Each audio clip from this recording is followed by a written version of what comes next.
and we're overrun. Sending boys in the trucks with the 50 cals.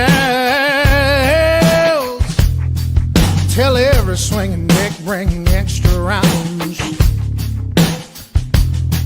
Hang in now, boys, we're on our way. Don't send them all to heaven before we get a taste.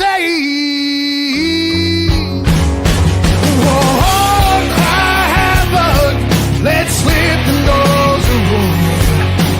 What you gonna do? And happy Sunday to you folks. Welcome to another episode of the Double S Podcast. We're back live. Live. We were in Idaho last week. That's why things were recorded, but not tonight. Nope. And we got our brother from another mother. The Batman to this whole thing. I am definitely the Robin in this whole mess. I'll tell you that. We got Mr. Brian Romans, because he wears many hats. I'm going to bring him in now, even before we pay the bills and everything, because just got to get him back on stage. Dog, welcome home. Whoa, how are you? He's a little tired. What's up, y'all? Awesome, man. It's been a minute. It has. You've been burning the candle at all five ends here recently. So. Well, let's keep it above board here. But yeah, I like the way you think. Exactly. Hey, before we get going too much further, let's go ahead and pay the bills here. One sec. Where are we at? Boy, this is going to be a shit show tonight because I am not organized for this thing, but I know what I want to do. It's just all in here. So yeah, you got everybody out there. You're going to have to just deal with this because, it's the name of the Double S, right? That's us. All right. This episode, like every other episode, this whole season, brought to you by none other than the Romans Warrior Foundation. Hashtag helping is healing. Folks, if you saw all of the amazing content we were punching out this last weekend where Brian drove across the planet to bring the wall up to Idaho. I mean, I was seriously expecting a DeLorean to be used in this to get time travel figured out because that's a haul from Alabama to Idaho. And it's not like center or eastern Idaho. No. We were literally like a few minutes from the Oregon-Washington border, dog. I mean, we were clear over in Nampa. Awesome freaking town. What a group of amazing people. The Warhawk Air Museum, badass. That was a cool experience. And folks, if you saw that up there and you saw the all the different organizations that we had an opportunity to connect with and chat with, this is what we're talking about. When you support the Romans Warrior Foundation, you're keeping that wall moving across the country. So get out to romanswarriorfoundation.org, check out the website there, check out the info, reach out to this dude here if you got questions. If you other questions, if you don't mind talking to the lackey, ask me and I'll help, and I'll probably connect you to Brian. But yes, keep that wall moving across this country. This is how it takes a lot of support to make that happen, folks. It's there's a lot of time and energy beyond we're willing to pay the human price on this stuff, but there is mechanical price that our poor gear, man, it takes a whooping to get this job done here, and that's what we need help with. So go check that out there. And as I said, every episode has been of the Double S is brought to you by them. Check out the Global War on Terror Wall of Remembrance. You see a bunch of cool stuff. Got another cool spot that we're getting ready to go to with it. We'll get into that here shortly. And of course, our little side, we are the managing little nonprofit that takes care of the field ops section of the Romans Warrior Foundation. We make those little bad boys go together. And none other than my fish catching homie from Heroes Media Group, Mr. Adam Bird. I sent him a text today. I'm like, hey, how many shows we got on the Heroes Media Group? Because I'm getting ready to talk to some people around here about some stuff, and I need to know a little bit about Heroes. And he says, I'm right in the middle of getting skunked out on the lake right now, but I think we got like 50 plus shows. I'll let you know later. I'm like, 50 plus, that's good enough. That's all I need to know. But he was out fishing today. He didn't get skunked. He got himself some fish, so we're good to go. Check out Heroes Media Group, all the great podcasts. You've seen I've had some of their hosts come on the show here. We're talking about their stuff. Got a great interview coming up on Monday that's going to air next Sunday here. Mr. Sean Welsh, United States Marine Corps veteran. He's got a super, super cool podcast. He was just on the weekly wrap up with Adam. So awesome. He's making his rounds through the Heroes Media Group, one of the new shows that we have here. And it's a super, super cool show. So check that out next Sunday. Also, Heroes Media Beverage. Check those guys out. Kickstart, that's my favorite of all the coffee. I dig that stuff. That's the sister company to all of our stuff here. All right, bills paid. We're done there. Dog. So you got back from Idaho, and then someone flashed the bat signal, and you had to go back into action again. Holy road miles, Batman. I'm telling you, if I could get points for, like airline miles, if I could get points for driving, I'd be like a junior truck driver or something. I love it. It's all right. I love helping people. That's all it's all about. Exactly. Hey, Andrew, Yeah, appreciate you tuning in, brother. You're up in Minnesota there. He's it's one of my old fishing buddies of mine. He's tuning in. And then, we got the man himself. We got the man, the myth, and the legend. Willis. Look at that. Semper Fi. There it is. Hoorah. I don't know if you caught me on Tip of the Spear this last week, Brian. But I did. I was going to make comments, but I have to keep it clean. I was defending the honor of the Marine Corps there because they took a couple shots at the Corps, and since you guys are like, I love you guys to death. I love of course, all the service, but there's just something special about the Corps to me. They said something, and I hit them with a good one. Ha ha! Joke's on you. The purple tastes like grape. So they had nothing for that, right? They couldn't come back. So I was like, nope, I got you. That's right. That's right. We love the purple Kool-Aid. That's what I'm talking about. Oh, yeah. Oh, yeah. Yeah. So, yeah, man. So, you taking care of some buddies, taking care of some friends out there, getting some road trips going. We got another one. The wall's on its way up north. Yeah. Is that the next one? This wall schedule is crazy. So as you talked about, we drove all the way across the country out to Nampa, Idaho, to the Warhawk Air Museum. Carson Spear has done a phenomenal job with that museum. And I'm going to tell everybody that's watching, that's listening, that's going to tune in later. If you're in within 100 miles of that place, make the drive out there, go see Carson, because on September 13th, they're doing a ribbon cutting and an opening of your Global War on Terror Museum Annex.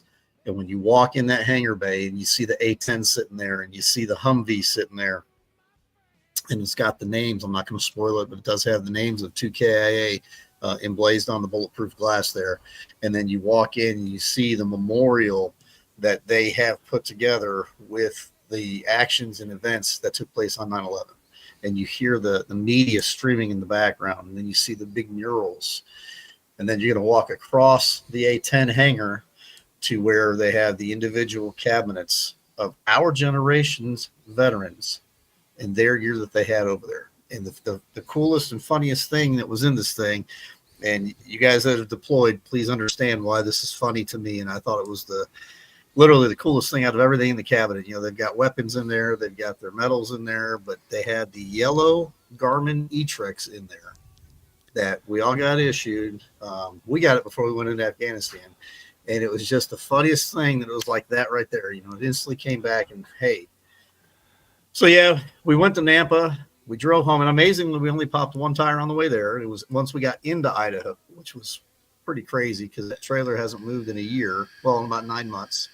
9 months is the off season, roughly. And then we get to Idaho. We pick up Gene in Wyoming, get to Idaho, or right at the Idaho border, wasn't it? Yeah.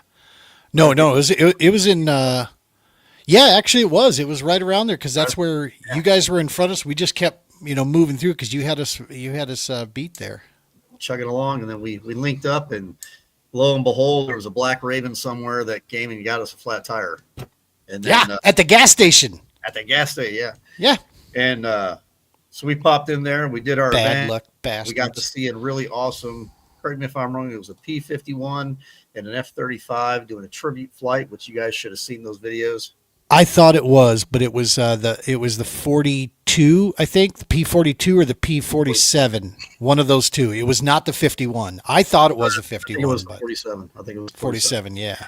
But just so you guys know, Mock, you guys probably know her as the Angel. She was doing the flyover, which in the 35, which was awesome. Dog, And then, forgive me, but just that thing come over and I'm over here like, dog, I'm telling you, right? I mean, that thing come over and just rolled. She hit the burners. Yeah. I'm just like, okay, I need some private time. It took me back to childhood, but then immediately to manhood again, and just watching that thing. Yeah, that 35 is just something badass. And in the hands of a stone cold killer like that girl, I mean, yeah. yeah. I pity the fool, man. That thing that burn, that high G burn, and then she rolls out of it from that. It's like, good night. The only thing we were missing was her dropping flares out of that thing, right? I mean, that would have been the only other. Really bad flashback for me. Yeah, we wouldn't have. So when we were over there and we were doing a village raid, now I got to get into this for you guys that are thinking, Yeah. Now, when we were doing a village raid, we did a 100-foot show of force with Harriers and A-10s. And my brother was in the Harrier squadron attached to us on the Mew. And they literally came in with a 100-foot show of force and dropped flares on our damn vehicles. It was not funny. We didn't appreciate it. And I let Oh, my God. Yeah, drop flares on our damn LAVs and the Humvees over there with Capital. So, but anywho, we made really good connections. Somebody think they got jokes. Yeah, it was not funny. Hey, our army buddy from Missouri over here talking. He's stopping by. What's up, brother Jimmy? Smells like Ben Gay in here. Well, that's because you're in the room somewhere, buddy. I can smell you all the way down here in Alabama. Hey, speaking of Jimmy, coming up here, just real quick to plug this. This is my next trip. We are pulling out of here this weekend. I am heading. This is going to be that sentence alone. Right. I'm over here. I say pull out, and Brian's like, right. Jimmy, let me plug. Yeah. Hey, by the way, I got sound effects now from StreamYard. So, yeah, we're going to use these. Yep, we're going to get some miles out of this. No, so, yeah, it's going to be a quick turn and burn, man. I'm going to leave probably stupid early Sunday morning under the cover of darkness, pull in on Sunday. It's about a 11-hour run to get to Joplin from here. So I'll pull in. Then we have a benefit tournament that is going to be unlike anything anybody has ever done. This is going to be the coolest format, the coolest setup, and for the best absolute reasons. That goes on Monday. Get a little bit of sleep, get back on the road ridiculously early Tuesday so I can be back here in Colorado on Tuesday because the following Wednesday, I've got a Heroes on the Water event with Denver VA Outpatient. We're going to be here back at Stanley. So, yeah, I got a quick turnaround this thing. This format of this tournament, there's 5 teams. Yeah. Team TPO is going in as, hang on a sec, I got to look this up. I got to make sure I know which one we are here. I believe we are Team Honor. Yes, that's who we are. We are Team Honor. 3 anglers on each team. There's 5 teams.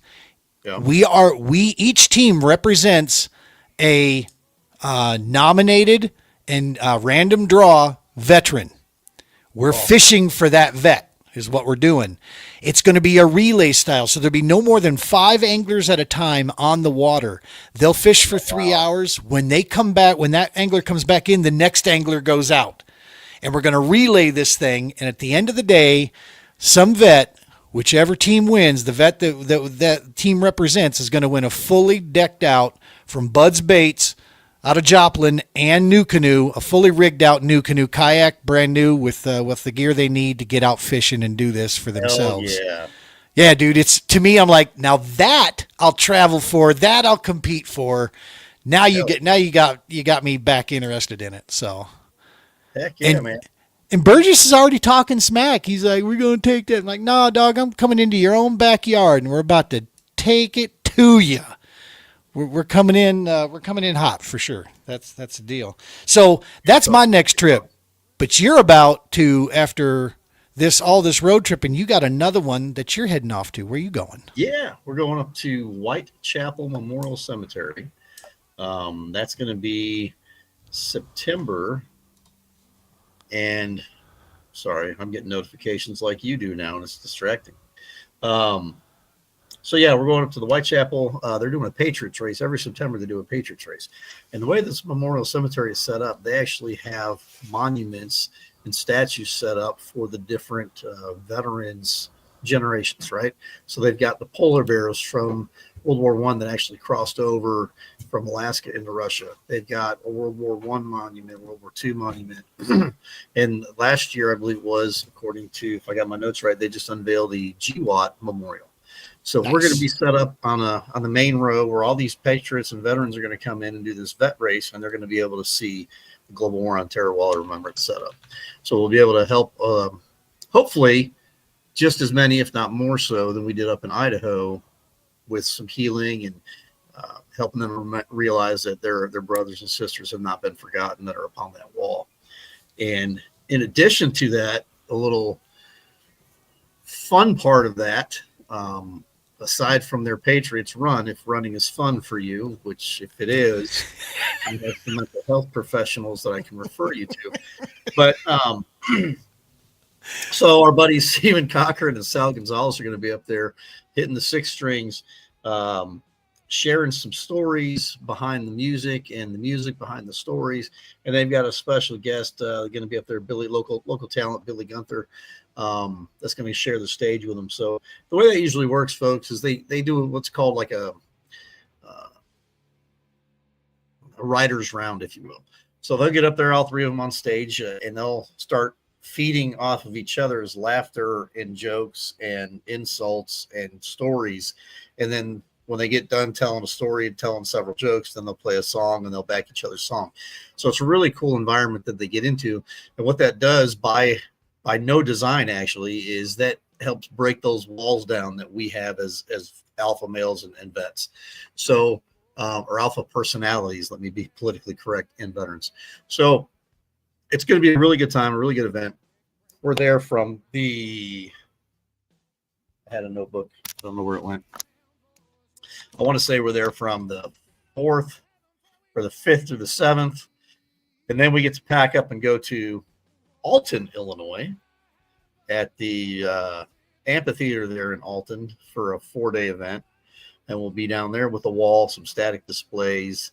And then from there, we get to go to Iowa for an event, for a 4-day event. And it's going to be a really good time out there. So a lot of different things moving for the month of September. The wall team will be gone from home base from the 4th of September through the 28th of September. So it's another birthday on the road for me. No, I'm not coming to Colorado for my birthday, and no, I don't plan on going to an ER. So should be a good trip. I think you're muted. You're muted, buddy. There we go. Yeah, my bad. I hear you now. Yeah.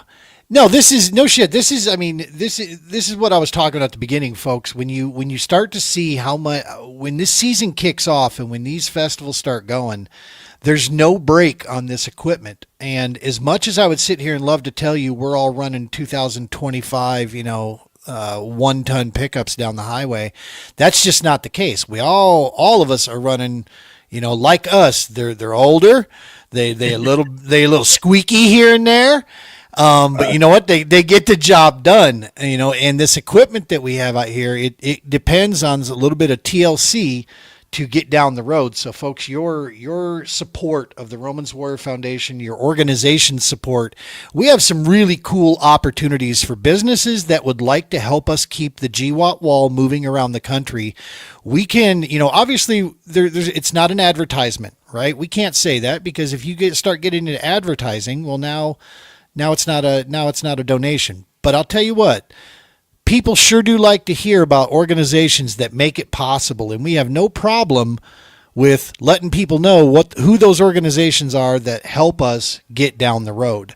That's right. And doing events at your location. I mean, the opportunities here are, and above all, I'm just going to say this, dude, this is the needed piece, right? If you're an organization that wants to do something that not only takes care of your community, but also takes care of this country at a time right now This is something that you can bring healing across this entire nation, and all you have to do is come to one event with us and watch what this wall can do for folks in the local area, and it will absolutely 100% prove itself to you. She's a living, breathing entity, man.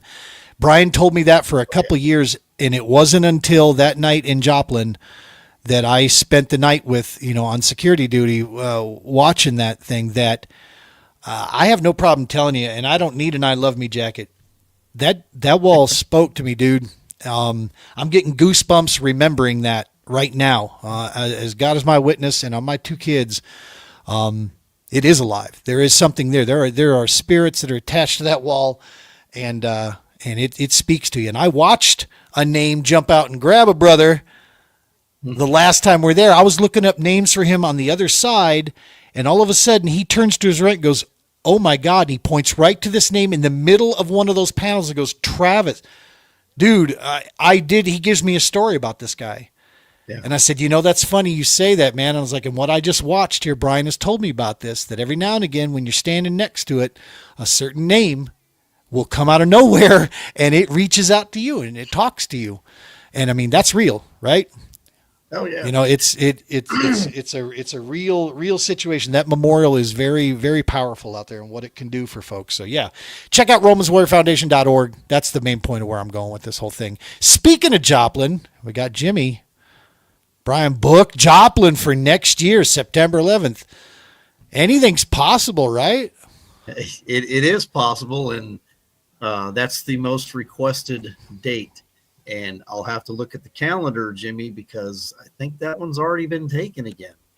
So we'll have to talk offline. But I'm going to try something real quick. And if it screws up this podcast, then the boss will have to fire me. Let me see if it's going to screw it up. Brother Tony from Down the Leash, what's up? Thanks for tuning in, dog.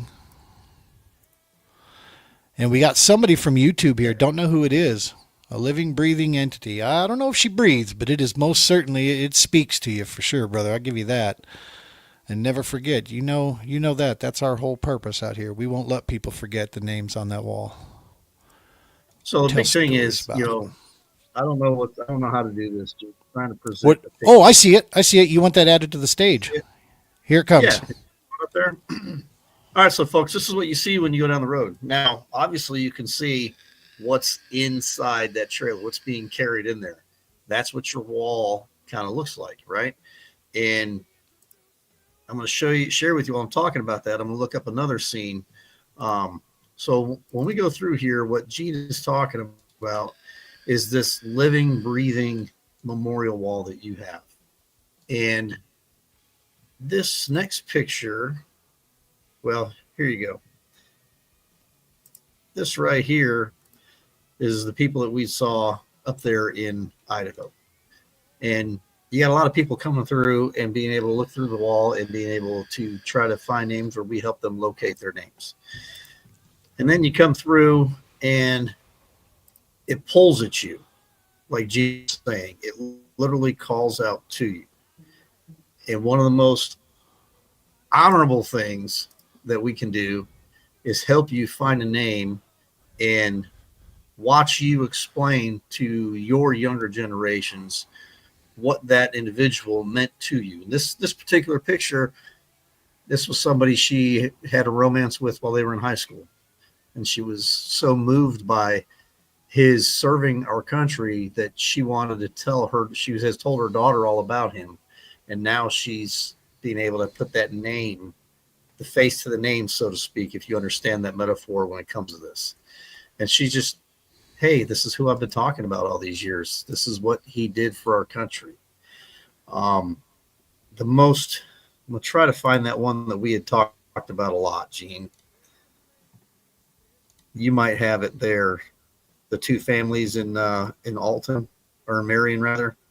I'd have to dig. I don't have any of that stuff up. Okay, yeah, I'd have to dig too, because it's not. Wait, there it is. There it is. All right, folks. So here, this right here. Can you remove a couple of those others? Just like stop sharing. Stop sharing. Like click on that triple dot there and stop sharing a couple of those. That'll clean up my screen here. absolutely will. And then we can. There you go. Now, which one did I have? I don't see your other one yet. Yeah, we had too many up. All right, so folks, Gotcha. this one here, and I'm going to tell the story behind this one as we're sharing it. So this right here, there's an issue with your file. Please try again in a little while. It's telling me to go away. It doesn't like me anymore, Gene. Send it to me through Facebook Messenger if you can, if you got that up. While you're telling the story, I'll see if I can pull it up. Okay. All right, so folks, not trying to delay this anymore, but this wall is important to us, so much so that in this next picture, you're going to understand why I say that.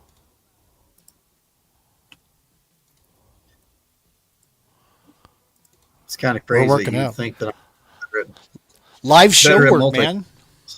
Hey, while you're Yeah. doing that real quick, I did not mention this this event that I talked about that I'm going to down in Missouri. We're going to swap back over there while Brian grabs this, and we'll get back to talking about the wall here.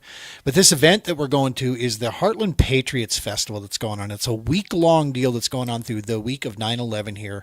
There is so much going on from Saturday, Sunday of one week all the way through the following week. From a car show, it looks like there's just a pile of stuff to go over there.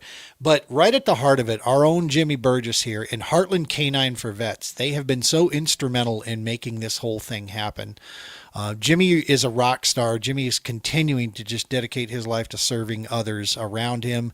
And he has helped with Ted Donaldson in that area. And a lot of great organizations are coming together to put on one hell of a festival in that neck of the woods. So if you're anywhere near it, around the Joplin area there, go check out. If you just go to the Heartland Canine for Vets social media, go there, hit that up, and then scroll down and you'll see the Heartland Patriot Festival.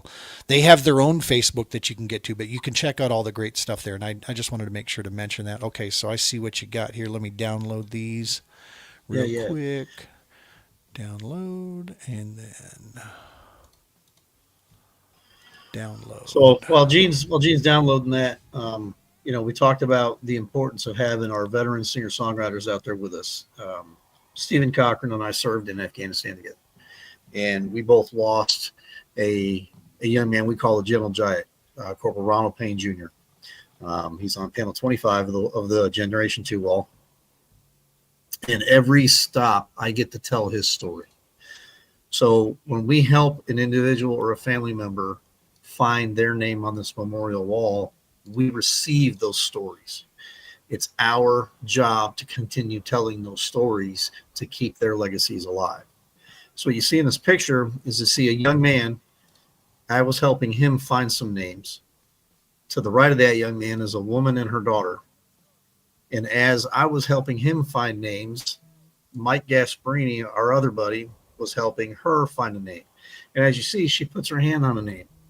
He's looking up at her and he asks, "How in the hell do you know so-and-so?" Well, she says, "Well, how the hell do you know it? That's my son." He says, he stands up, "Ma'am, he was my troop over there. Let me tell you about your son and the heroic job he did that last week." And he was able to provide this young lady the closure that she never received, that no one else could give her. He was able to walk her day by day the last week of her son's life alive. This took place in Marion, Illinois. These two individuals lived 45 minutes away from each other. And on that day, in that moment, they became family. And when we were able to witness that, the wall talking to both of them, and them bridging that gap and him providing her that closure, there was no dry eye around. We were all hiding our tears and soaking up our sobs, if you will, behind our sunglasses, because we felt that. Mike and I, we felt that in our chest and our bones and our souls. And again, we were able to take those stories and share them with another individual who may come up to the wall who may be hesitant. Our singers and songwriters that go out with us when we do these events, they're able to break some of those walls down for us that our egos and our pride have set in place. through their song and their stories. So it's a culminating thing, and the divine intervention piece of that teamwork that comes together when we have folks like Gene and Julie, Shannon, myself, Stephen Cochran, Sal Gonzalez, Chris Turner. When we have all these individuals set in place with this wall as the backdrop, you got to understand when we help you find a name, there's a reason why we have these on our phones.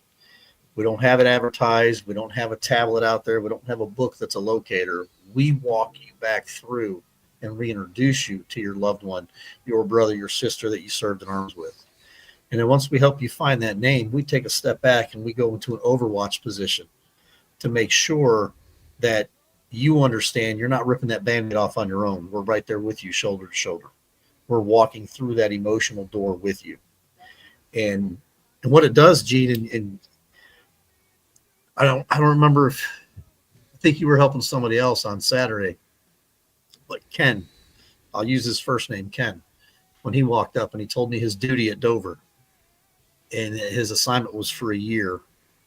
I felt that. I truly felt that, because for those of you that don't know, Dover is mortuary affairs. So any loss in Iraq and Afghanistan overseas, they always fly back here to the States and go through the Dover Processing Center. That's where they can put their dress uniform on. And this young man and his team dressed over 1,200 service members in that year that he was assigned there. And he carried that around with him every day. So by him seeing this memorial, by him knowing that right in his backyard, the Warhawk is opening that GWAT annex, he has a sense of pride reinstilled in him, and he has a sense of closure, because he knows that those names will never be forgotten. He knows that those stories and their legacies will continue to live on. And it's all through you all having the wall come out to your locations, your events, your communities, and allowing us to receive your stories so we can share them with the next people. Hell yeah.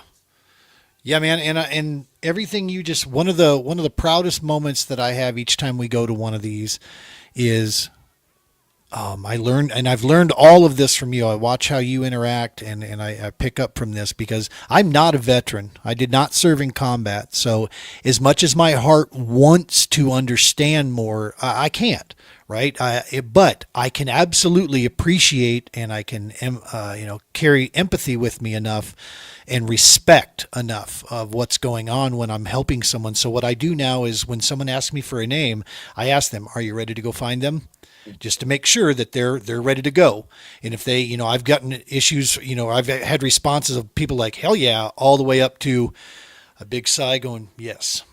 And I can usually gauge where I'm at. And one of the proudest moments that I have is after I point out to them and I bring them, to the wall so they can see it, is all I simply do is, I will linger for about 5 to 10 seconds, because sometimes folks like this, they immediately start telling stories.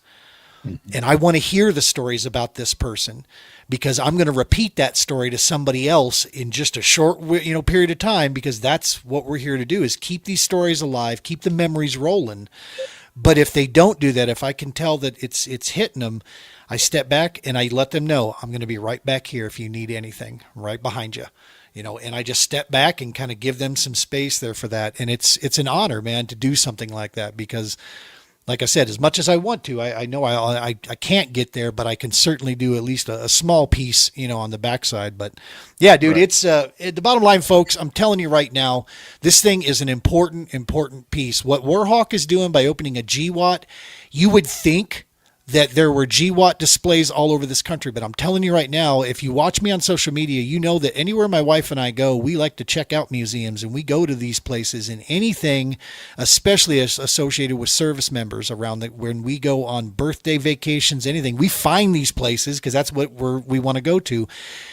GWAT is not represented on the whole out there. So when we see these places starting to finally do so, it is a big deal that we want to get behind and support. So yeah, and the GWAT Wall of Remembrance, its ability to really spark that in a community and get some people motivated that, yeah, man, this is our This is our generation. This is 1983, folks. This isn't, there are some beautiful 9/11 tribute walls out there, but 9/11 was not the start of GWAT, folks. It was 1983, right, that this all began. And we got a lot of brothers and sisters in between from 83 up till 9/11 that still deserve that same recognition. And that's what we can do for them.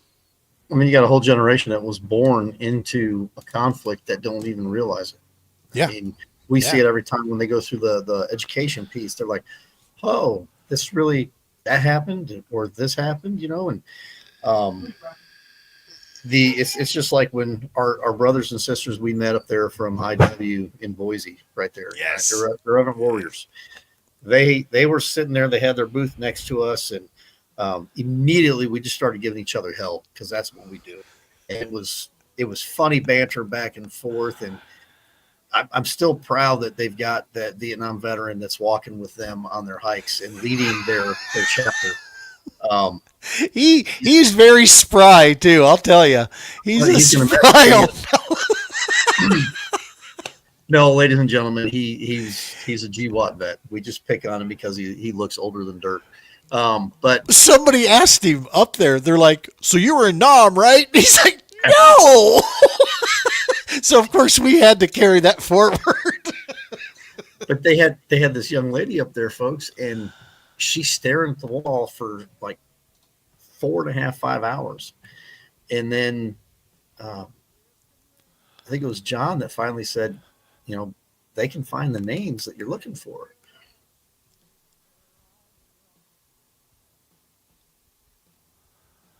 Oh, did we lose him?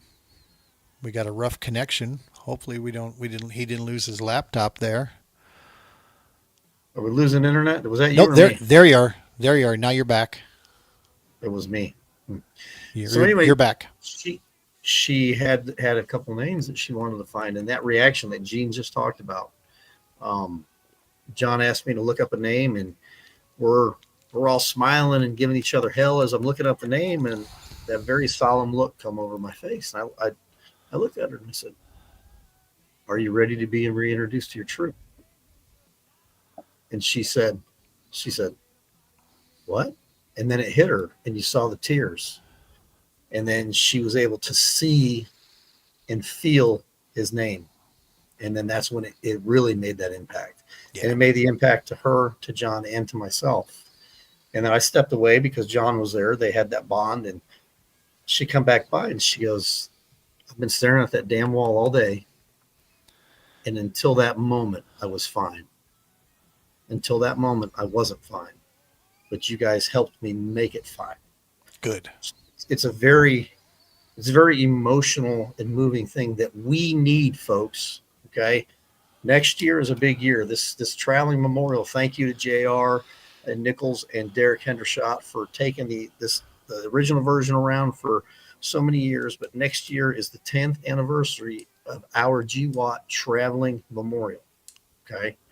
We need to get it out there in front of more communities. We need to get it out there in front of your community. 100%. So that's what he's talking about, and yes, there are maintenance things that come up, the truck breaks down or the trailer blows 3 out of 4 tires. I was going to say, the reason it's blowing tires is because it's too much damn weight. We need a better trailer. Yeah. That can handle that weight. Barney, thank you so much for Cedar Creek Construction up there in Nampa, Idaho, not only for helping set the wall, but also for tearing it down. And man, I'm getting you those plans, Barney, because Barney is volunteered to help us design and potentially some assistance, and I'm not going to say what type, to get a new framework set up for the wall to make it just as strong but a little lighter. I love it. So, Barney. Good stuff. Good stuff. Hey, kind of railroaded the whole show, I think. That's not what's that? I think I kind of railroaded the whole show, buddy. Not at all, dude. Not at all, dude. That's what this whole show is about, man. It's about this and Label 22. And speaking of, Mr. Tron Peterson, thank you for tuning in, brother. And again, I told you I was not organized tonight. A major player in this whole thing going on in Missouri. Notice how we keep going back between those. Is Peterson Outdoor Ministries. They are supplying all of us that are coming in to fish this thing Peterson Outdoor has given us lodging while we're there. So for those of us that got to drive in, we're going to be on their private lake, on their private property, doing this benefit. They are hosting this whole thing. They're going to feed people. They're going to set up the whole deal. So Tron, and to that whole group out there, we love you guys. Thank you so very much for this awesome opportunity. We're looking forward to come seeing you again. I got a chance to meet them last year with Jimmy, and what a super cool deal they got rolling out there. Hey, coming in from YouTube, I don't know who this is, just says hen, but it wants to know what flavor I'm ripping. It's like a slightly sweet tobacco is what it is. I smoked for 28 years, and I got off of cigarettes 8 years ago, and I just haven't gotten rid of my douche flute yet. That's what I'm firing up here. Oh, and my brother. So this is a dude right here. He tried calling me, and I had to text him. I'm like, bro, I'm live on a podcast right now. My man, Chris, probably no guy that's been more impactful in my fishing in the early days than this dude right here. He's younger than me, but I've learned a ton from him. I love the cast. We need to do a podcast sometime in the next month. Yeah, hell yeah, man. Let's get it fired up. We run this thing every Sunday night. Yes, when it comes to, you want to talk about a fish whisperer, dude, this guy's forgot more about fishing than most people will ever learn. I promise you that. And he's, like I said, he's not even as old as I am. He's one of those natural individuals that makes you want to choke him, because he literally, this is a real story. We're on the deck of my boat. I'm practicing for an event. I got Chris with me to kind of help me break down a couple things, right? I'm practicing for an event on my boat. I'm letting him drive in it, get us around the lake. We're both standing on the front deck. We're throwing the exact identical same goddamn bait, and our baits are landing about 2 foot from each other. He's pulling in fish after fish after fish off of this thing, and I can't get a bite. It was that sickening. I'm just like, okay, you suck. I hate you. I'm throwing something completely else off the other direction. Yeah, it's like, okay, whatever. No, the fish hate me today, and that's all there is to it. So, yeah. All right, so we got that stuff there. We are here to talk about Label 22 tonight. So off with one hat, on with the next. Label 22, you are one of the chief executives of this recording. What is Label 22 for the folks that don't know? Label 22 is an odd format that you're going to find based out of Nashville, Tennessee. We're a very unique organization that has our office in the RCA Music Studios, the famous Roy Acuff RCA Music Studios. We have a Grammy Award-winning producer in Eddie Gore that streamlines most of our projects, leads our engineering department, along with Michael Hamilton, who's an Army vet. And then you've got Stephen Cochran, Marine Corps vet, our artist Sal Gonzalez, Marine Corps vet, Otis, Army vet, Chris Turner, Marine Corps vet, Caleb Montgomery, the grandson of a Navy vet. So you got all these other you get in the vet-centric part of it. So what we did is we created a platform to where our goal was to put you either in front of the microphone or behind the scenes and helping make that happen. Whether it's engineering, production, videographer, songwriting, you want to do instrumentals, we're going to help you if that's your goal. And our focus, being vet-centric, is quite simple. We want to help those who have helped so many. Bottom line. Okay. The best part of our fundamentals in our program is all of us are volunteers. If you make it and we get you in a package and we're able to give you off to a bigger music label and you want to give us a kickback, great.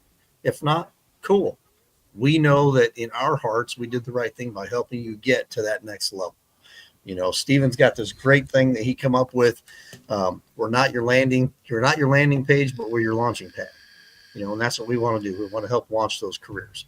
I mean, Caleb Montgomery, we got him as a young man from, I'm going to say, middle upper California, if that's even a thing. And we were able to get him at number 22 on Billboard's Top 100 in less than 9 months. I mean, I don't know of any other label that can say they've done that. And our guys, the OGs, Cochran, Gonzalez, Turner, and Turner's son Cooper was playing backup guitar for him. They just got done with a couple shows out in Columbus, Ohio. They actually played at the VFW National Convention, which is the largest stage for a veterans organization for them to be on. And Now they're coming out here to Whitechapel in Troy, Michigan. Stephen and Sal are to play some music and lay some tracks and tell some stories out there. That's awesome stuff, man. And we've got a tour going off around the country right now that people in your communities out there can actually there's still a couple booking slots available here across this tour. And it's what it is. If you want to know, look at the United States and take the entire map and just draw a big old circle that runs all the way as far west as us here in Colorado, all the way down and around the entire Midwest range, central, eastern. I mean, it covers a wide range. And so if you're interested in this is veteran singer-songwriters bringing music by vets for vets at Label 22, this tour, you're going to have Stephen Cochran, Billboard Top 100 charting artist, not too long ago, was banging out some big stuff, then decided it's time for a family, which amen to that. Nice job, Stephen. You're making the right call there. So he's not maybe out doing as much tour, but you're going to get a chance to see Stephen live. He's going to be coming out there touring. You're going to have Sal Gonzalez. Admittedly, I have no problem telling you this is my wife's favorite artist here out of the Stop 22 is Sal. Sal's got a unique voice. He does our opener for us, Shadow of Death. You hear it slightly playing in the background. Sal is just, he is a cool cat. I've had the honor and privilege to sit across from him and watch him do some tunes just on the fly in the trailer, in the bus, around a campfire. Yeah, Sal's music is amazing. What he punches in. He's got one of those voices that you don't need to hear somebody tell you. You know it's Sal singing when Sal's singing. Chris Turner. This is a man that knows how to entertain a crowd. Chris is no stranger to the entertainment industry, and he puts together some tunes. These guys, this is high level talent that people are getting an opportunity to see. One of my best stories that I have with this, Jonathan Wells was singing. We were in Southern Illinois. Illinois tried to kill me that trip with the heat and the such, because I was Fat Gene back then, and that heat was just for me the most stifling heat I've ever been in. Well, this evening we're at the ballpark there. This Thrillbillies. This evening we go across the street from the stadium there, and we take over a restaurant. And Chris jumps up on stage and he starts singing. He does a little bit. Jonathan gets up and starts singing. As Jonathan is singing one of his songs, I think it was Bullets that he was singing, one of his originals. I'm watching several of the CVMA guys in the audience, and I'm standing back kind of watching this, go down. And you can see these guys, as the lyrics are singing, these guys, they're looking past Jonathan, looking out into the sky, because we were on an outdoor patio. And you see their head moving slightly, but you can see them processing this stuff. The lyrics are that powerful, coming from, that only another man that's walked in your boots understands this. And so I watched him connect, and then you see the enlightenment piece when the song comes to an end. Boom. The energy by which the applause comes in, afterwards, and a smile on his face. And I'm watching this guy go through this right in front of me, as he's sitting off to the side there. And dude, it hit me. It's like, I get it now. This is therapeutic as it gets. This music and it's another form of that healing that the Romans Warrior Foundation is right behind, brother. Mm-hmm. It's powerful stuff. Super, super cool, powerful stuff. And it's meaningful. It's stuff that lasts. That's the biggest message behind the music with our Label 22 artists, and those artists that we have interacted with or we share common interests with that are not part of our label, we still help and promote them. Jonathan being one. You got Scotty Hastings being another, Scotty Frazier, Shannon Book, our brother Scotty Brown, who's about to hit a tour out in Alaska. All these veterans, we have the common thread of putting a message out there that our other fellow veterans understand and need to hear, because what we're saying is the emotions that we can't communicate in any other way. We're saying through song and lyric, and those of you that have listened to Stephen Cochran's song, When a Hero Falls, that's about Ronald Payne Jr., the first casualty of Operation Enduring Freedom. You hear Sal's song, Heroes. It talks about a true story that took place on Sal's deployment, where he did lose a leg. He did come home, but some others did not. And he feels that pain each and every day. So that's the voice and that's the message. It's not for us. It's not for putting cash in our pockets or anything like that. It's truly for getting that message out there for our combat veterans, our families of those combat veterans. We hear you. We understand your pain. This is what's helped us get through that pain.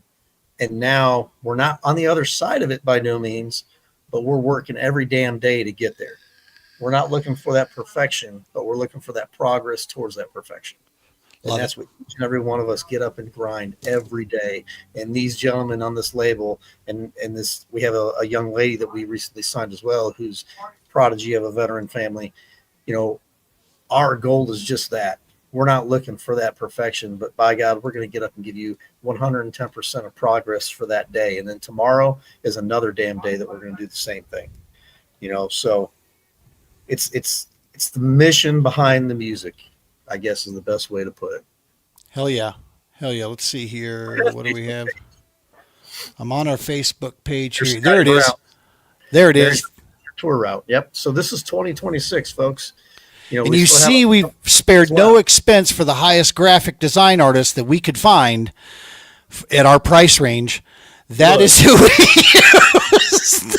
Brother Steven was sitting at a Denny's or an IHOP, and he had the crayons out for his younger son, and he just decided to crayons for his younger son. Right. God. Good stuff. It's a huge route, man. It's a huge route. It looks like a fish to me, and so I love that. Right? I mean, it's going to be a good tour. Flathead fish or something? I mean, well, yeah, it's got a weird fin down here a little bit. So I see fish in all kinds of things, Brian. Whoa. So here's the cool thing. So as of right now, we're in the planning stages to be part of a 4-day festival in Texas, just outside of Houston in 2026. I think, spoiler alert, June of 26. So keep that in mind. But here's the greatest thing, and then I'll shut up for a few minutes, folks. So you heard me talk about Sal. You heard Gene talk about Sal. You all need to get on YouTube's, listen to Sal's music, because teaser alert, and I'm dropping the mic here, and if I get yelled at, I get yelled at by the other execs in the label. I don't give a shit. Sal's latest album is going to be released in November. I'm going to tell you right now, it's going to be the 10th or the 11th. I actually know the date, but I have to throw the teaser out there. But November 10th, everybody knows why, Marine Corps birthday. November 11th, Veterans Day. So one of those two dates, be paying attention. We're going to have the pre-release stuff going on, but you all need to have your ears to the ground. They just wrapped up the video in Murfreesboro at the Heroes Den, another veteran-owned place that supports us. That's a cool place. Honestly, I wish Steven was on because he could tell the story better. We were actually driving, I think, but so while they did this music video, they actually had two of the actors who were stunt guys accidentally, one broke the other's nose, had to have an ambulance called out. I think the fire alarm went off for something, the smoke that was going off. And you got Sal up there playing the song like nothing's actually happening, and all hell actually broke loose. I mean, it's really not a military veteran event without somebody getting something happening to them, where an ambulance or a police car has to get called out. I'm just saying. Or a guy gets drunk, runs through a department store throwing stuffed animals at people, right? I mean, there is that. Do you guys know this guy? Nope, I never met him before ever. I don't know who the hell that is. That's all we're going to say on that subject. That's it. Yep.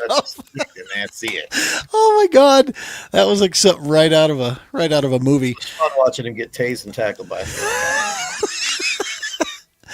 Brother Patrick Jump. Do you know Patrick? I do know Patrick Jump. Nice. He actually deployed with Steve and I to Afghanistan. He was actually part of the 1-6 that went up over there with us. And hot damn. His brothers from 1-6 have started an organization here in southern Alabama called the Warrior Legacy Ranch. Nice. Yep. In addition to the Warrior Legacy Ranch, on those grounds, they are opening the Baldwin, Patrick, if I get it wrong, let me know, the Baldwin County Veterans Resource Center. So it's going to be helping out all the vets in and around Baldwin County, which is southern Alabama and the panhandle of Florida. So everybody down there around Mobile, Orange Beach, Pensacola, there you go, man. Super cool. The primary objective with the Warrior Legacy Ranch is to host veteran retreats on property. And Patrick's got a head start on that. He's got a really good group of people on his board, and he's got a really great following down there that's helping him make that happen. That's so cool. So cool. What do we have? Gulf Coast Veteran Community. Here we go. Gulf Coast Veterans Community Resource Center. Roman, Nice. It up again. Got it. Sorry. My bad. Good stuff. Good stuff. Appreciate you tuning in, Patrick. Awesome. Welcome to the Double S. So we had it was Sal. No, Sal wasn't there yet. It was Patrick, Jesse, my entourage that went down there with me to help the wall. They took us. They screwed up. Took us to Lambert's. For those of you that don't know Lambert's, there's one in Foley, Alabama, and there's one in Sykeston, Missouri. And what they're known for throwing rolls. And if you get a good person that's throwing the rolls, he aims for your head. If he hits you in the head, that's not his problem. You put your hand up for a roll. I thought it was bullshit until we walked in the door, and there's a short little guy, and he's throwing rolls. All you gotta do is, hey! I thought it was fun, and the guy that was with me, he only had one arm because he lost his arm in a trucking accident. And oh, shit. Yeah, so you already know you got 3 combat vets. This dude was in the Army, but he lost his arm after the Army, and we're feeding off each other, and there was food throwing involved. We were asked to leave at one point. We were asked to shut the hell up at one point, and then we just kept making jokes about his missing arm, and next thing you know, we were asked not to come back. Is that how the story goes, Patrick? Is that how you remember it? That's how I remember it. Please don't return to this location again. Yeah. No, we weren't asked not to come back. It was fun though. We had the poor waitress. She was just rolling and tears coming down her eyes, and we got told like, you guys aren't right. You guys need prayer. You guys need Jesus, and everything that we normally hear is kind of all good truth, right? 100%. Love it, man. Love it. Listen, dude, that's going to be exciting, folks. If you're out there and you're, like I said, you're on that pathway. If you're looking to bring these guys into town, they're going to be out touring. There is, like I said, it's filling up quickly, so make sure to get a hold. Reach out to Label 22. Just go to Facebook.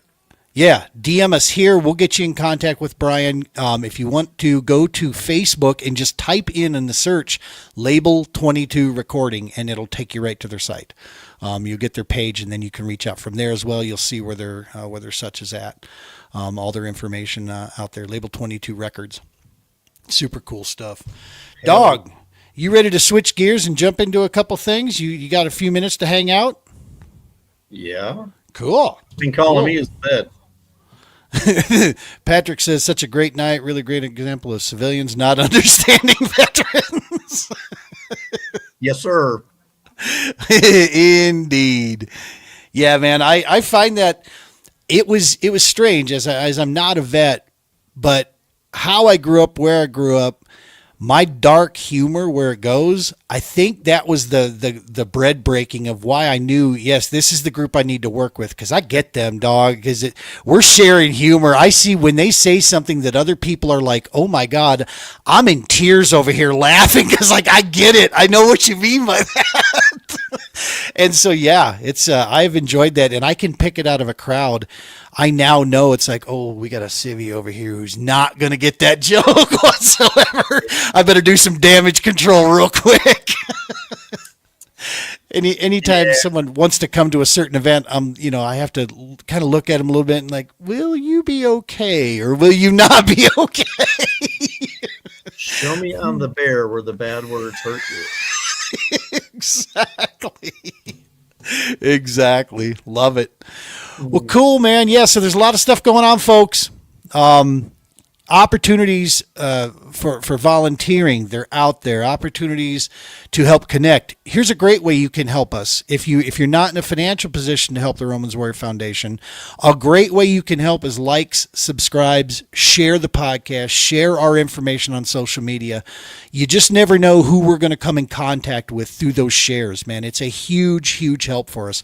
We don't do the social media for the purpose of getting likes and follows, okay? That is not why we do this. I gave up on that crap a long time ago because I'm not going to bend to the social media, garbage. But by you folks that are loyal to watching the show or carrying the message forward, you can help us, because all we're talking about is just trying to create that network, right? Maybe somebody knows somebody else that's in a position that wants to really get behind something strong. So that's why it's an awesome way to help us. Just the likes, the follows, sharing our information through YouTube, Facebook, any of those things. We don't do InstaChat or Snapgram or any. Well, we do Instagram, but not the other crap out there. We haven't really gone after that. These are our best ways, because all we use social media for is just communication. TikTok's anonymous. TikTok's right. anonymous.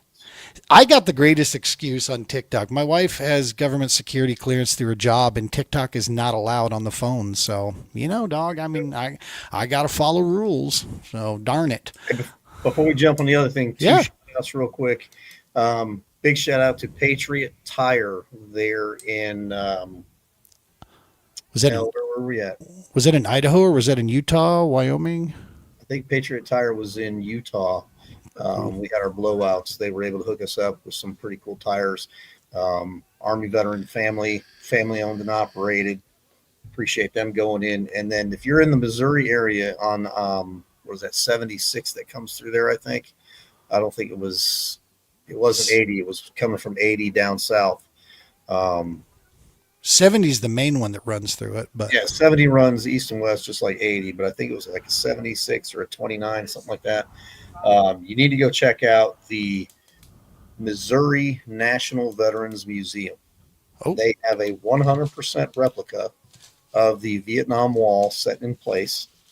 They have some really cool GWAT memorials set up for each service branch. They have a really awesome metallic or a marble wall set up, but they are interested, and they're going to be having some conversations with us and our team over here at the Global War on Terror Wall of Remembrance about getting a semi-permanent GWAT wall set up at their location, co-located with the Vietnam Wall. So that's a pretty cool little tidbit for us. So shout out to them for everything they do for our veterans. Hell yeah. Good stuff. Good shout outs. All right, man. So we're going to cover some current topics here. We're going to go over a couple things. Just keep in mind what you're about to hear are going to be our personal opinions. They do not represent any of our organizations whatsoever. They're just our personal opinions.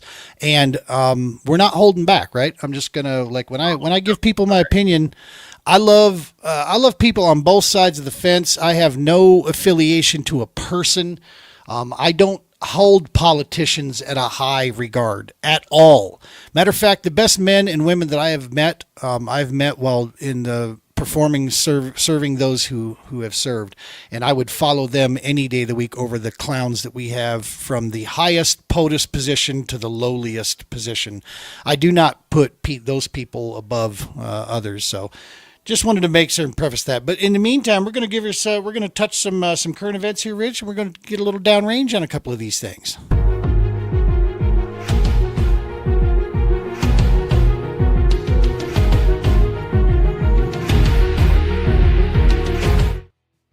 All right.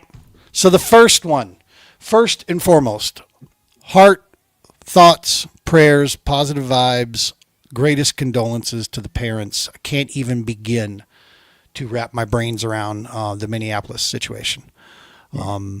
Two young children in church. Now, and I want to preface this thing. I'm not a religious dude, right? I'm not at all. It's just not something. I'm very spiritual, but as far as what modern day religion would consider it, I don't buy into any of the organized religions whatsoever. But the fact is, I also understand the power of prayer and faith. It is extremely powerful, and it's a sacred thing. It should be considered that, regardless of what your belief systems are. And so the fact that this was an incident carried out in that case by this individual, yeah, I mean, it's tough to wrap around, but I want to go a little bit further on this because a couple things immediately start coming out from this. First and foremost, what we know about the individual, Robert was his name, changed his name to Robin, self-identified as a trans human being, and carried in a rifle, a shotgun, and a pistol is what he used to carry out this mess. Shot through the window, injuring some folks and killing 2 small children. Immediately, Jacob Fry, the mayor of Minneapolis, grabs the microphone and starts immediately condemning anybody who would politicize these events whatsoever. He spent a good long 5 minutes of his deal saying, don't you dare take this tragedy and turn it into the form of your, politicizing it on for gaining ground on any one area, this and this. And I'm thinking to myself, agreed, dude. Nobody should be doing that because that is low grade human being action to politicize. And then I shit you not, Jacob Frey is the name of this guy. I shit you not. Within 30 seconds of him completing this 5-minute tirade, lambasting anybody who would do this, he immediately starts calling for gun control. Within 30 seconds, this clown, and that's what I'm going to call him. I'm sorry. I for those people that like him or whatever, I don't care. This dude is a freaking clown. He starts quoting off some goofy ass statistics that there are more guns in this country than there are people. Good. Good. To have a couple variations, but this immediately after he tries to, damn anybody who would do this, he immediately moves it to this. Now, recently, another nut job, she is a complete clown from up in that neck of the woods, Ilhan Omar, she calls for something that's already federally in place, which is an assault weapon ban. There's already an assault weapon ban that's in place. So I'm sorry, dude. You lose your ground with me immediately when we all knew it was coming. She's calling for an assault weapon ban, but what was used? A shotgun, a rifle, and a pistol. No assault weapons were used. So What does that have to do with this? Nothing. It's just another opportunity to stand on people's tragedy and try to push it, try to fearmonger with it, man. And I'm so over these clowns. Well, look here. The only form of gun control was 2 hands. I mean, breathing control in 2 hands. That's your gun control. I mean, straight up, that's what it is. For these kids to get access to these weapons, I mean, let's start looking inward at the parents, at the raising, and why are they so accessible? Now, I'm going to tell anybody and everybody that's watching this, my kids know that there are weapons in this house around them 24/7. Some are loaded, some are not. Now, before you guys start attacking me, do you have trigger locks on your guns and blah, blah, blah. You have your trigger lock on your gun unless somebody break in your house while you're unkeying your lock. I hope that burglar or the rapist or whatever stops and pauses for you to get your trigger lock off. Because I'm telling you, mine are not locked. Okay, they're up out, so my 6-year-old don't get a hold of them. But my kids were raised on Nerf guns. My kids were raised on BB guns. My kids went and showed me, surprised the hell out of me at a friend's house in Tennessee when they were planking steel targets from guns that they have never shot in person before. And when the gentleman asked them, where the hell did you learn to shoot like that? Your dad teaching you? I said, I haven't put them on a range yet. My teenager looks at me and says, oh, this is Call of Duty. I know this gun. I know this gun. I know this gun. And this is how you shoot it. Ting, ting, ting, metal targets, right? They had gun control. They had trigger control. Now, I do not agree with these kids getting access to these weapons because at some point, some adult has failed them. Whether they failed them in how to properly handle a weapon, they failed them in how to properly secure a weapon, or they weren't secure and allowed, or the parents just didn't give a damn and were too busy letting this thing right here or that iPad teach and raise their children for them. Yep. You know, last year, Gene, sorry, let me pick that up. Last year, one of our kids decided to play football starting last year. And the coach said the best thing, and I'm going to quote him, but he had all the parents out there.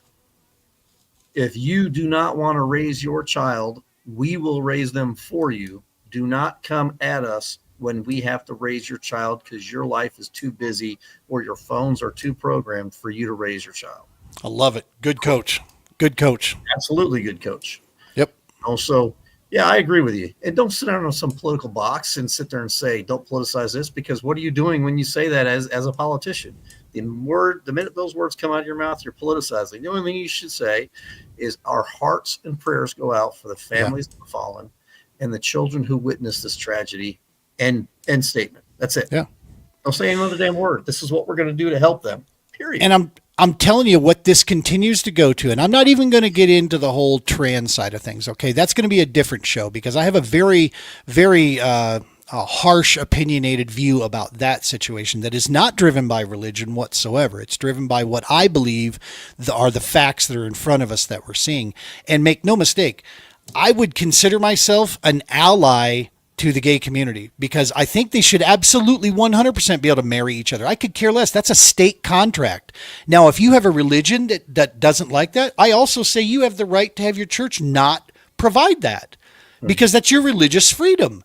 But when it comes to a state contract, there's no reason, in my personal opinion, that two people can't get married that love each other. Fine. All right. But it's completely different when it comes to this ideology push that's been tried to be shoved down our throats. And that's what has been going on here. But what I'm telling you right now, what this opens up into is another example of what I believe to be one of the biggest issues and crisis levels health-wise that we're dealing with in this country and around the world. But I'm more concerned about America first, and that is our mental health. Yeah. We have individuals, and this is where I want to hand out the kudos in this. The side that should be, if you listen to how they describe themselves, the side that should be trying to champion greater mental health thinks it's an inanimate object that's causing the problem. And the side that, if you listen to somebody describe them, should not care, has been the one for the last 10 years saying this is a mental health issue. The right side of the aisle has been calling for greater mental health, intervening to get help to people so we can get people off of these goddamn, psychedelics or not psychedelics, but the opioids and the crap, and get people real therapy help to help these kids, help these parents, help adults process this crap so that they don't go to these horrible extremes like what we just saw.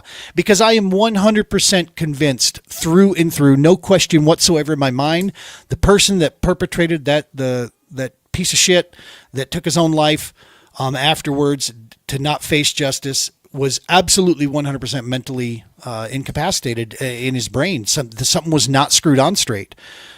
Whatever his orientation was, I could care less. I mean, clearly you have to be a psychotic SOB his mother worked at that church, at that school, right? At one time. So I want to, she should be figured out as well. What were you did you not have any signs, like you said, leading up to this? How did this kid, he legally purchased them? Yes. At 18, he did that, did he? He was 19, I think, is his age. So I don't think you can purchase in the state of Minnesota a handgun. I think you can get a rifle and a shotgun, but I don't think you can get a handgun at that age. Yeah, you can get a hunting rifle. Right. Shotgun. Yeah. I don't think you can purchase an M4 or an AR, which does not stand for assault rifle, people.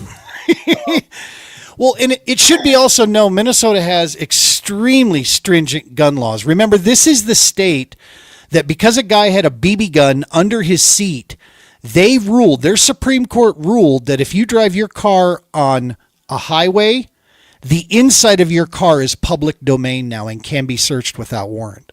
Yeah. That went through, dude. You can look that up. That is real stuff. On one of our next episodes, I'll get you the exact article. This guy got a ticket. He got cited because he had a BB gun under his front seat. And they challenged that as to why the officer went through the front his vehicle without a warrant, without probable cause. And it was determined, they upheld this and said that, look, you drive on a public road like a highway or something, the inside of your car is no longer your private. It is public domain, so the police can absolutely search it. That's crazy because I think Illinois actually has the castle doctrine, which transitions over to your personal vehicle as your domain, and Right. you have rights and boundaries that are set up. Colorado has that too. Your inside your vehicle is, yeah. And those are the two most, well, two of the most kind of states. Yeah. When it comes to laws. Wow. I mean, to close it out, the bottom line is that, restricting law-abiding American citizens from getting guns is not the answer, folks. Mental health is the issue. Speaking of mental health, I didn't spend much time on this, but there's one guy that got this, the whole Cracker Barrel thing. Good Lord. Oh, God. First off, and I'm gonna maybe take an oddball stance on this. Whatever their new branding was that they were going to, how that got viewed as a woke move, I don't understand. What it was a modernization. They broke from their country heritage and they tried to go over and look more modern. I think they wanted more man buns in there and some Hey Dude shoes or whatever. That's what they wanted, to get more of those and less Carhartt. Maybe that's what they were trying to do, but it got taken as this go woke, get broke, type thing, which was absurd to me to begin with, because I'm looking at it going, they got rid of an old white guy and put nothing on it. Just made it look bland as hell. And I'm like, why am I concerned about this? But it was who was behind it, right? It was the whole purpose of we want to be this, we want to be that.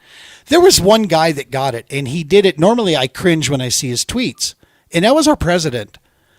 His tweet that he said about this, he goes, go back to the old, deal. I think, because I personally think it was a better logo, the old one.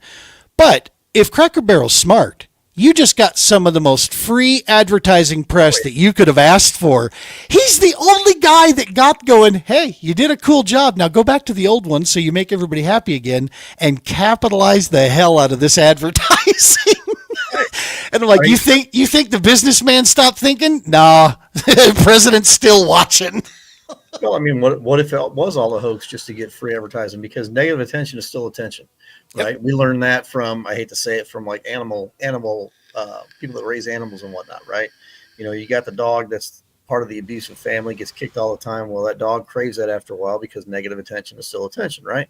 Yep. So what if that was the case? What if, hey, let's put something out there, and I'm going to use your exact reference, old orange hair Donald. Yeah. Do that. He'll put something out there just to get people spun up to see the reaction. 100%. It'll come out in a press release why it took place later on down the road. You have instigators in everywhere. What if that was all that was? What if it's, hey, you know what? Let's raise our numbers back up. We're going to change this, or we're going to say we're going to change it. We're going to put a fake thing out there and then see what it does. And then, oh my God, the uproar. And that, guess what? Yeah. So they took pictures of some parking lots, and the parking lots were empty. Well, the parking lots are going to be empty at 10 o'clock at night. I mean, It's Cracker Barrel. Yeah. But I mean, the worst thing is their stock did tank for a little bit, but it started to bounce back after the logo. Literally after the logo gets changed back, their stocks start rising again. I'm like, oh my God, people are such lemmings. I mean, they're absolutely lemmings with this. One of the other things you just said on this, it took me a while to understand this, but Trump does this all the time. He'll throw out the most outlandish shit. And what he's doing is he's baiting the mainstream media to try to dig into this. Spend your time on this. Meanwhile, we've got work to do. Yep. And they've been going through. He did the whole thing. I think I might run for a third term. Yeah. People lost their minds. You can't break the Constitution. You're right, he can't. And he knows he can't. And he won't. Yeah. But look at all the time and energy you're spending on this, you tool. That's his point. He's showing you is that you people are pathetic with the things that you come after him on. So somebody got it. I don't know if it came from Trump or not, but somebody put out there to, him and Newsom in California going back and forth. And Governor Newsom had to go out there and say, I'm really getting tired of getting Trump 2028 hats. And the reporter's like, what are you talking about? He goes, I think I've got 24 Trump 2028 hats. Could you guys please stop sending them? Winner chicken. Oh yeah. No, it's a clown show for sure. Speaking of another clown show, this just came out I The think shit, today. the shit show. Yeah. Today. This was unbelievable.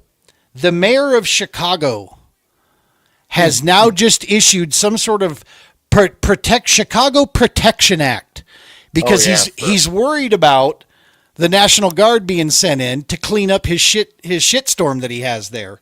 Keep in yeah. mind, folks, I want you to understand this. We're talking not by percentages, but raw numbers. Chicago has the highest number of highest raw numbers of murders in the entire United States. There are more people with violent crime and murder that takes place in the city streets of Chicago than anywhere else. It is also, this town is horribly in debt and has been operating in a budget deficit state for like, I want to say from what initially that I saw, like 3, 4, 5 years now.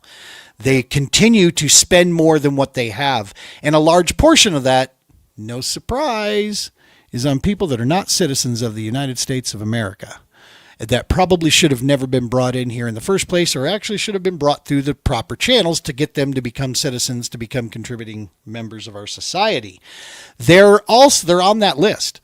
And no surprise, he was signing this Protection Act. So I'm thinking to myself, dog, you saw what happened in DC. Now keep in mind, I reminded some guys this on the wrap up of HMG. Remember, DC's not a state, right? So it was designed to be a district for the purpose that we did not want the federal government in control of a state, right? That was the whole purpose why it's the District of Columbia. So it has different sets of rules there.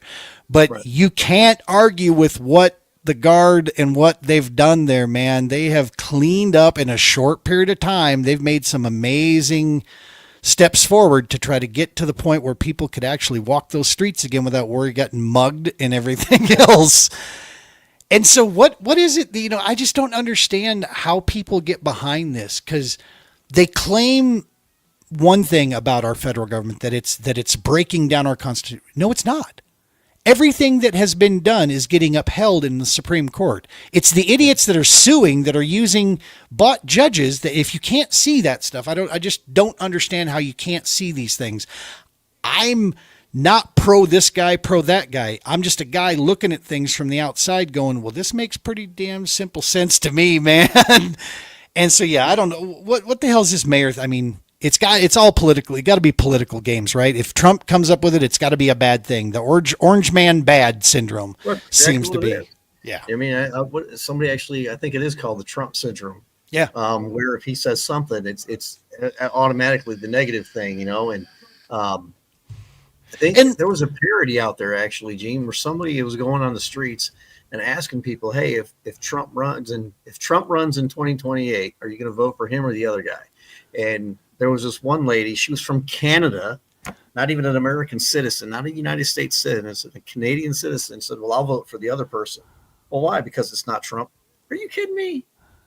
I mean, really, you hate a man so much so that he's doing good for the country. And look, I don't care what your political beliefs are. I don't care if you're for space aliens or whales. I don't care if you're for exhaust pipes on car. I don't care what your affiliation is, right? My belief is America first. My belief is you want to come to this country, do it legally, go through the right channels, just like all of our forefathers had to when they came through Ellis Island, and do it the right way, contribute the right way. We're a melting pot for a reason. We want your weak, you're tired, you're humble. We want all that here, same as it was true years and years and years ago. That's what we were founded on. But do it the right way. Don't come smuggling in through the border. I mean, that's bottom line. And here's the thing.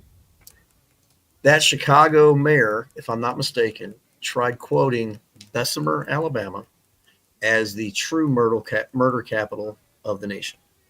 Okay, yes, Bessemer, Alabama, they've got a lot of crime down there. Okay, but nowhere near the city of Chicago, because there are places in Chicago when we lived up there that I remember my dad telling us stories about. The police won't even go, or the ambulance and fire department won't go in there anymore without a police escort, and they roll deep because of the gang violence and gang activity. Yeah. And it hasn't changed. Some of it's cleaned up a little bit, like Cicero Avenue. When I was a kid, Cicero Avenue was nasty. It was had graffiti all over it, trash all over it. and I think it was we moved down here in Alabama in '92. Mom and Dad went back in, I want to say 97, 98, and it was cleaned up. Whoever was in charge, whatever mayor was there at that time, had it cleaned up. Had crime down. But now it's like you said, it's gone. I mean, that's Mike and Liz. They live in Illinois. Yeah, they tell us stories all the time about the government and crap that's going on there. I digress. crazy. No, it's crazy, man. It's just and again, it's just one of those things that I hope people are starting to wake up more and start to see this stuff. Detach from the parties, detach from having some patronage to a person, and I'm telling you, you'll get an opportunity to actually see things for what they are. Because make no mistake, they're all playing the game. Don't think that your favorite person isn't playing the game somewhere. They absolutely are. I think there might be one guy that I follow pretty closely that doesn't play a game. What he plays is a lot of common sense, and that's Nick Freitas. I would love to have a lunch with Nick Freitas and chat with him, because this is the one guy that, I'm sorry, he will decimate you if you come in expecting to have a battle of wits with this guy. He'll kill you. He'll just cut you in pieces just from in a very nice professional way, but just with facts alone. And he might be the only guy that doesn't play the game, but from what I see nonstop, left and right, they're playing games, and one side is just playing a real dangerous, ridiculous game. The other, does it for showboating from time to time, but it makes it, to me, it just makes it, you can start to see this stuff for really what it is. And yeah. Hopefully we get to the point where we can have these conversations back again and have decency going, but who knows? Hey, speaking of, though, on the mental health side, there is some stuff that has come out. And I think this is hilarious that it's just now catching some light. I'm going to share this bad boy. Wha-bam. Oh, does this say physical activity and getting outside? Bada bing. And No what way. this is, what they're releasing is, yeah, I know, right? In a large 2023 meta-analysis showing that all types of physical activity, including walking, resistance training, yoga, and even household chores, significantly reduces anxiety and distress across various populations. High-intensity exercise appears particularly effective and even it's better in short durations, or moderate exercise can offer benefits for mental health. They've gone further when you look into this analysis that they've done. They had like 128,000 people that they checked it, and what they're comparing it to is opioids, the pharmaceuticals. They're putting exercise against that, and exercise is showing better improvement for these people mentally and physically. What it kicks back, and what they've learned, all exercise helps. The same review suggests that any type of physical activity from walking to yoga can be beneficial, but where was it? Here we go. Duration. While higher intensity is beneficial, longer exercise duration showed smaller positive effects when it was compared to short and mid-duration bursts. So my wife's happy doubly. I love it. Yep, short to medium, duration, buddy. That's the mental health game right there. But this is the point, and I only bring this up because we are really doubling down on the TPO asserting itself as a mental health well-being organization. That's what the field ops, that's what Romans Warrior Foundation is behind as well. It's right at the heart of what we're doing out there. And so, yeah, man, that's why we do involve, like, I'm not being a jerk when I ask the guys that I take out to, haul the kayak, do their part to haul gear back to the truck. It's part of it. We go out. Speaking of, what an amazing weekend. I want to share a couple things. First off, before I close this thing out, dude, I want to share this with you. Yeah. This was the first time in probably 6 years, that my son and I got a chance to get out fishing again. Last time he went fishing with me was on the back of my bass boat, and we lived in Minnesota.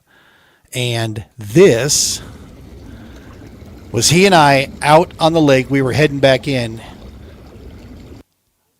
He had that one here. This was the best one. I'm going to let the audio run on this. So he catches this fish, he brings it up and it gets all snarled up in his gear. This thing went just buck wild on him, right? And he's trying to get this fish out of this tangled ball of line. It's perfect.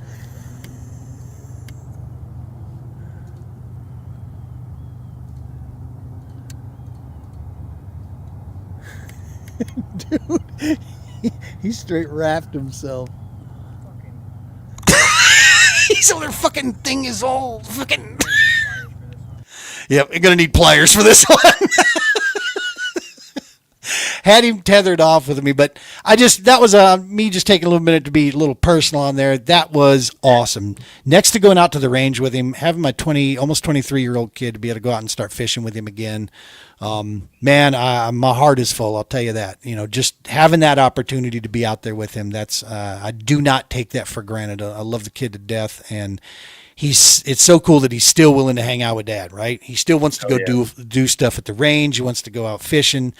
He's totally willing just to come by and shoot the shit, and so that I know I'm very, very thankful for that. But then it helped me prep up for today, because today we had, stop that screen. Let me stop a couple of these real fast.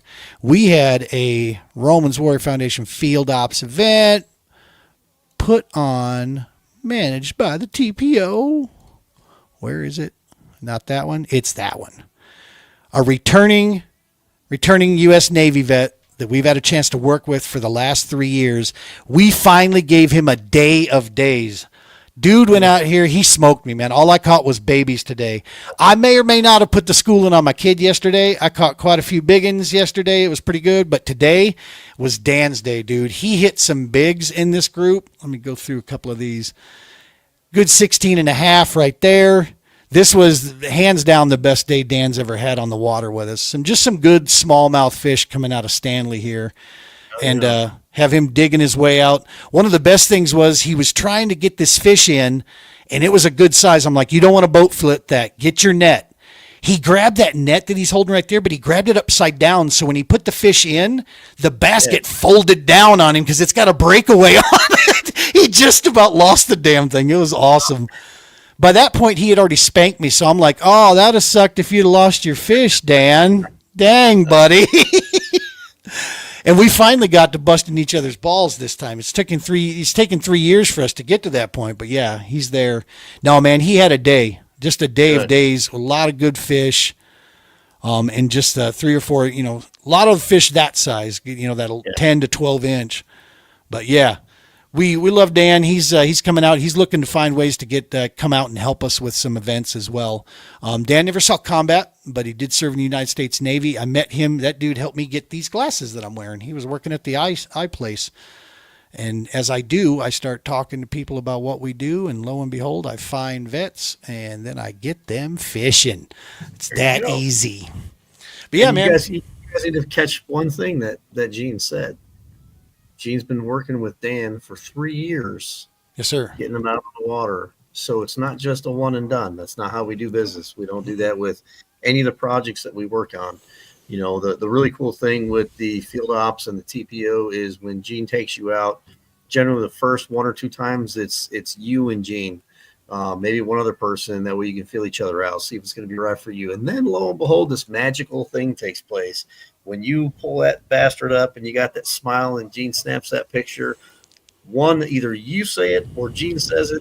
If you got kids or a significant other, be like, what do you think he or she or the kids would think about coming out here? And the next thing you know, you got a family trip planned out, courtesy of TPO and RWF Field Ops, and now you got out there on the water with the family, making memories with everybody. That's what it's about.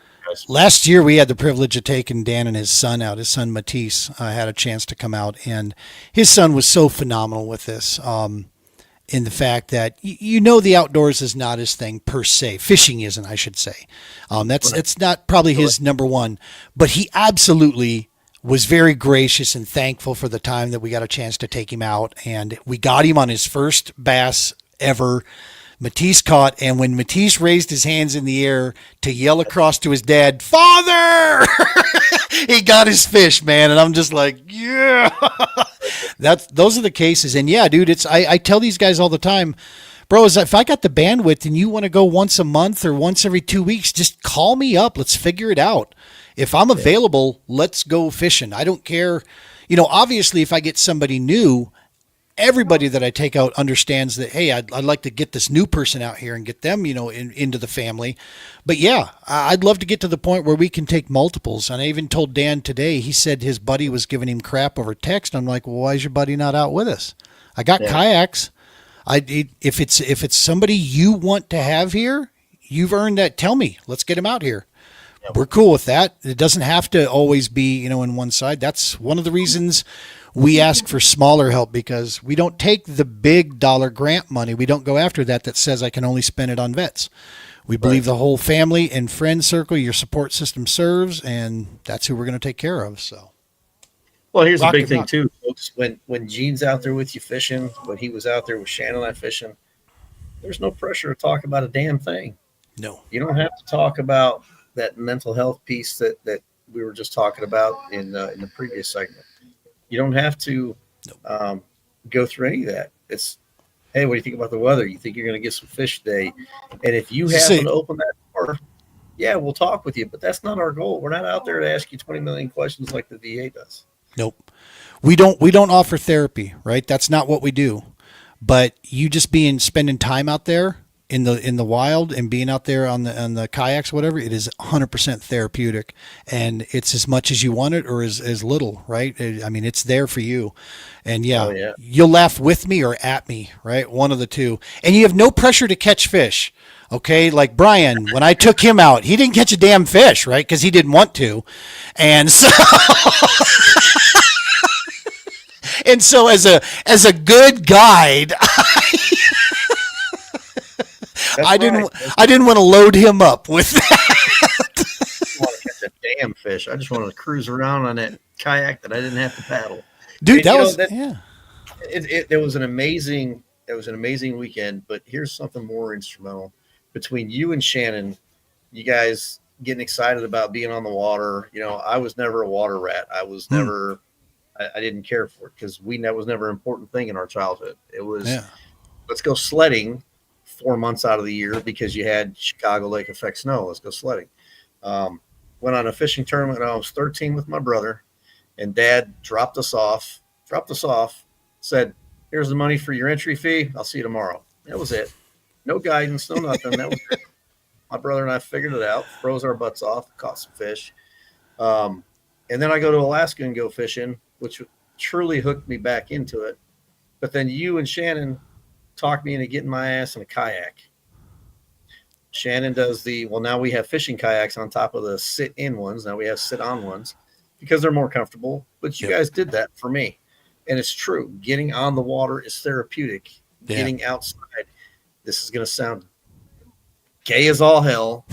Getting the vitamin D is therapeutic. I mean, it truly is.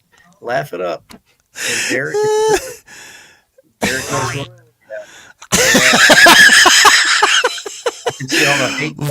vitamin D? Gene is saying no, true. Accurate. Get them outside, get them on the water, and it just opens up so many different things. It's like that pack that you've been holding, that emotional pack you've been holding. You hit those straps just like your battle rattle, and it's just like, thank God. Well, and that's what, our ultimate goal next year, man, the big picture stuff. We're going to get to the point of getting 7 excursion trips is what we want to get to. Why 7? Because we have 7 months of actual time from where we live of safe fishing stuff. Otherwise, you're talking about 40-degree water, and that's just not safe to be out in a kayak, because if you go in, you got minutes, right? We don't want to enter into that with especially people that are new. So we have 7 months out of the year that we can go to like mini little bucket list locations, and that's what we want to get to. We'll use our local stuff as a gateway drug, get you hooked in, get you on the list.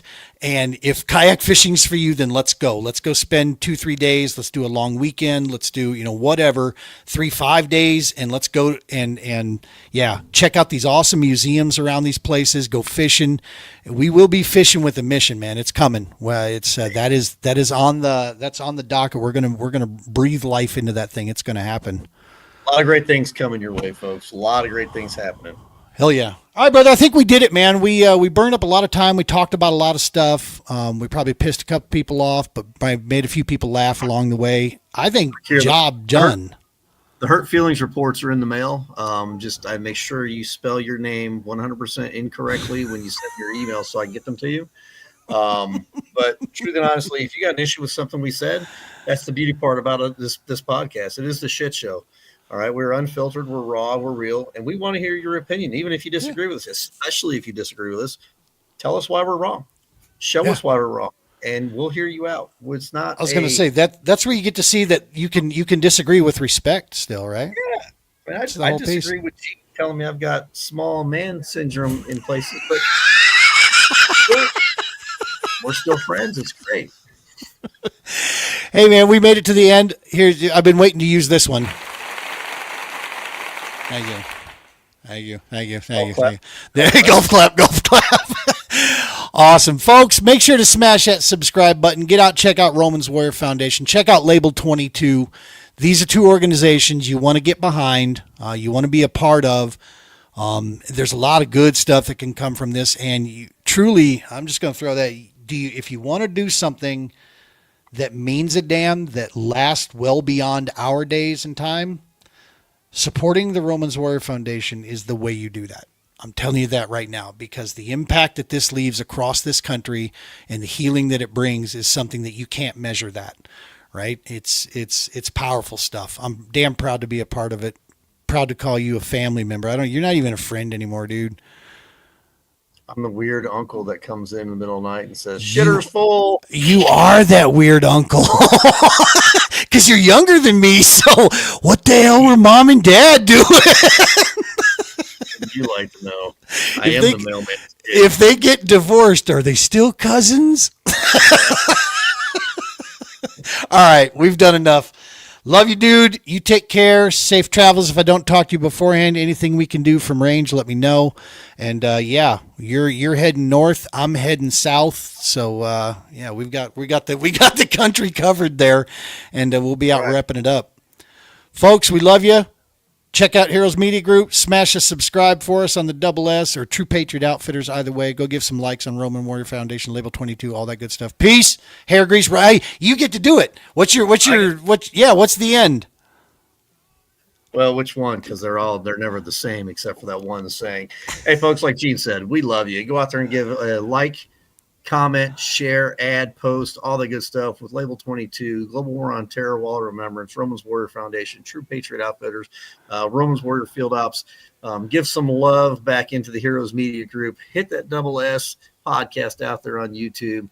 We got a Zeffy link if you want to go over there and help out. Zeffy is 100% free for us. There's no fees for us when you go in there and click that link. And like always, man, I've been helping people out for as long as I can remember. Gene has too. We love everybody, but at the end of the day, it's just love, peace, and hair grease. We're out. Love.